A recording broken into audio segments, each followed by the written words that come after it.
দশম শ্রেণীর যারা ছাত্রছাত্রী রয়েছে, তোমাদের জিওগ্রাফি থেকে একটি প্রশ্নের উত্তর দেওয়া আজ।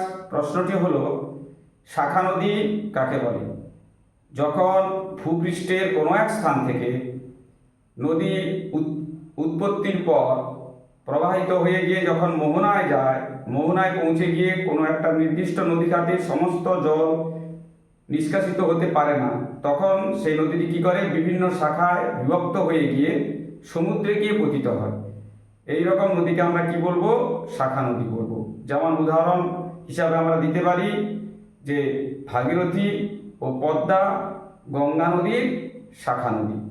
এই হলো শাখা নদী কাকে বলে। নিশ্চয়ই তোমরা বুঝতে পেরেছো। আর যদি তোমরা বুঝতে না পারো তাহলে তোমরা কমেন্ট করবে, আর যদি বুঝতে পারো তাহলে চ্যানেলটাকে ফলো দিয়ে সাবস্ক্রাইব করে পাশে থাকবে আরও নতুন নতুন প্রশ্নের উত্তর পাওয়ার জন্য।